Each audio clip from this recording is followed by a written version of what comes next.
This is Taking Stock on Bloomberg. I'm Pimm Fox. Now, few states have been hit harder by the recession than Michigan. New census data shows that the average income in this state plunged more than 6% in 2009 to just over $45,000 per year. So what can be done to turn those numbers around? Joining us to talk about all this, Michigan Governor Jennifer Granholm, who just finished speaking at a manufacturing conference in Washington, D.C. Governor, any improvement in the job situation that you can report from Michigan?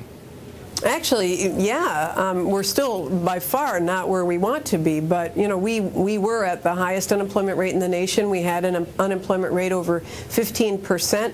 We've seen that dip. We're about at 13.1. Certainly nothing to brag about, but at least we know that we've hit bottom and we're starting to climb out.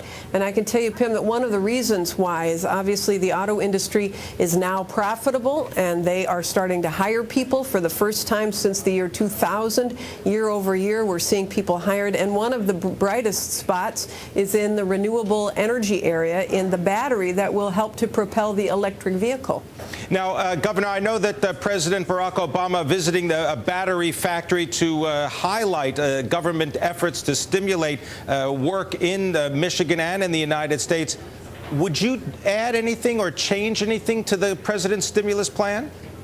Well, I would increase the number of direct grants and loans to the private sector to be able to commercialize breakthrough technology in this country.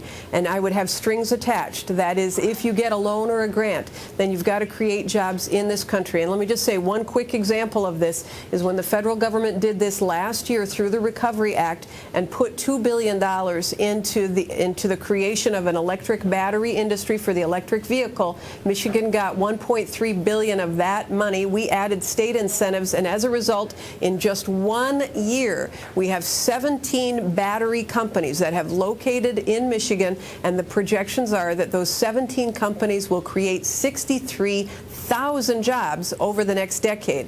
It's an example of public-private partnership. This is not money that goes to government. It goes to the private sector to turn that technology and those patents into commercial products that have been taken to scale. Governor, do we need a new education effort on the part of the government, not necessarily to support individual colleges, but to focus perhaps on trade schools, something that European countries have been very good at doing? Absolutely. I think that we have a generation of workers who are in their 30s, 40s, and 50s who went from high school to factory, and those factories have now gone. And the question is, what do we do with this generation of workers? Giving them the opportunity to upskill themselves, to go back and be retrained. In Michigan, we created something called No Worker Left Behind, and with the help of the federal government, the Department of Labor allowed us to retool our workforce development monies.